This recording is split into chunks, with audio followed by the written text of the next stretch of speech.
4 years ago, when Antonin Scalia's death, 9 months before the presidential election, left a vacancy at the court, Republican senators were very clear.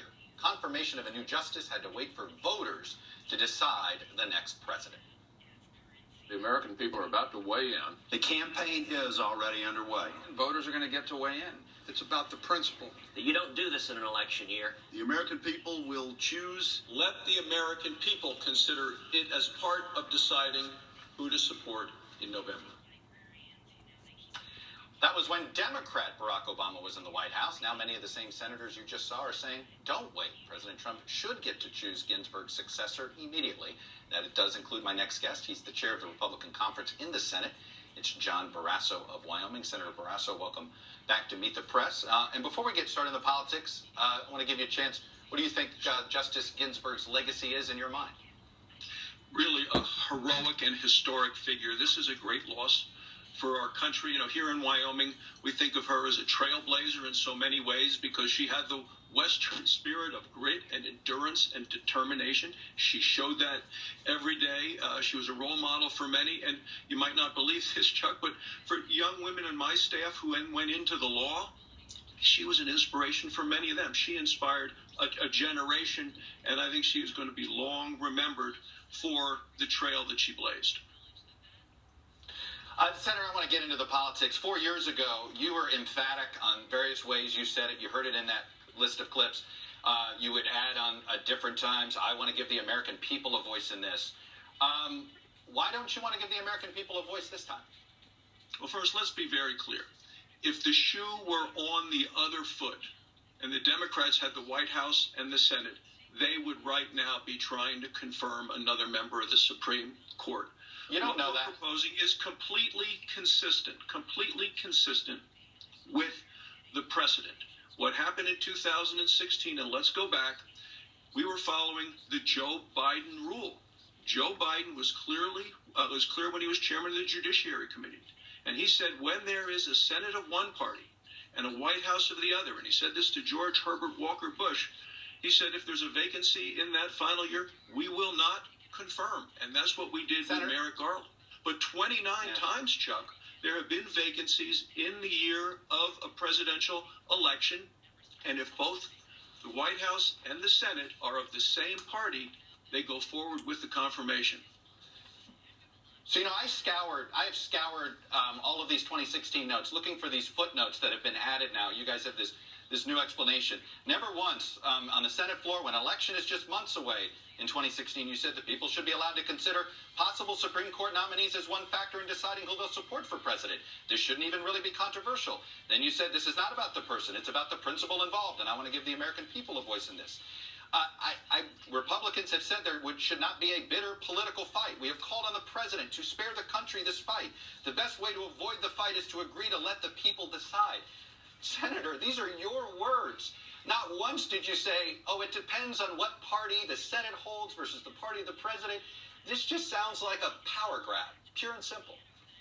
Well, it is the Biden rule, and this is the precedent of the country. You haven't had no Biden rule. Garland. You haven't had since 1888 when a party of the Senate and the House and the White House were of different parties that anyone was confirmed, and that was the situation with Merrick Garland. Chuck Schumer said the same thing at the end of George W. Bush's term, that if the vacancy occurred with the President Bush, a Republican in the White House, and the Democrats under Harry Reid and Chuck Schumer in charge of the Senate, that they would not confirm. But now when you have both parties in the White House and the Senate, historically, the confirmation goes forward. And that's what's going to happen here. I'll tell you what's going to happen. Senator, and the president's going to make a nomination, I believe, this week. I get that. But, Senator, nobody in the Senate Republican Conference was arguing these fine footnote points that you and your other colleagues are arguing now. I want to play a clip for you from 2018 from Lindsey Graham. Take a listen. If an opening comes in the last year of President Trump's term and the primary process is started, we'll wait to the next election. And I've got a pretty good chance of being the judiciary. You're on the record. Yeah. All right. Hold the tape. Senator, I guess the question is, when should viewers just not believe anything you're saying today, because whatever you're saying today will change depending on the politics of the moment? Well, I can tell you what's going to happen, Chuck. For viewers who are watching, the president is going to make a nomination. I believe it's going to be this week. And Lindsey Graham, chairman of the Judiciary Committee, we will hold hearings, and there will be a vote on the floor of the United States Senate this year. The president has a list of 20 potential nominees. He's mentioned several of them last night. And I really do think that if the president really wanted to make a powerful, positive statement by coming forth with a woman nominee, there are many qualified women on his list, somebody who could then be a role model for future attorneys, for young women and young men looking into the law. I think that would be the right move for this president soon. Senator, I want to just quote you back to yourself one more time. We have called on the president to spare the country this fight. The best way to avoid this fight, to agree to let the people decide. Give the people a voice. Why is it that this principle only matters when a Democrat is in the White House? It's not that at all.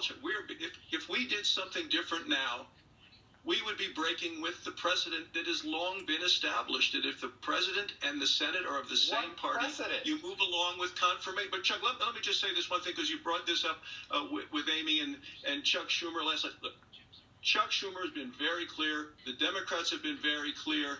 If they win the White House and the Senate, all bets are off. They are going to blow up the filibuster.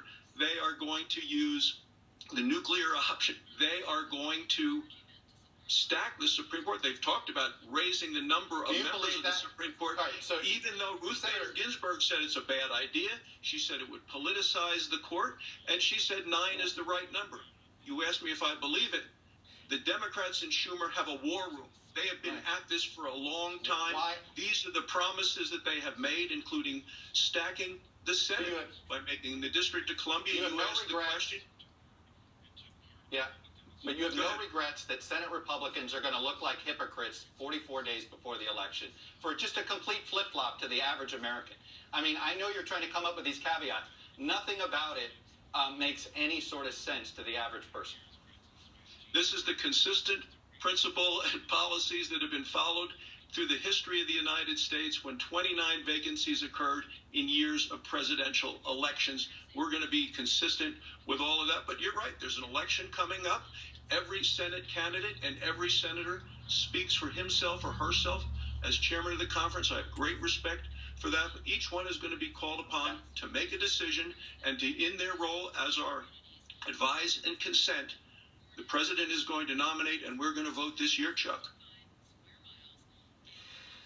Senator Barrasso, Republican from Wyoming, number 3 in the Senate. I appreciate you coming on and sharing your perspective with us. Thank you, sir. Thanks, Chuck.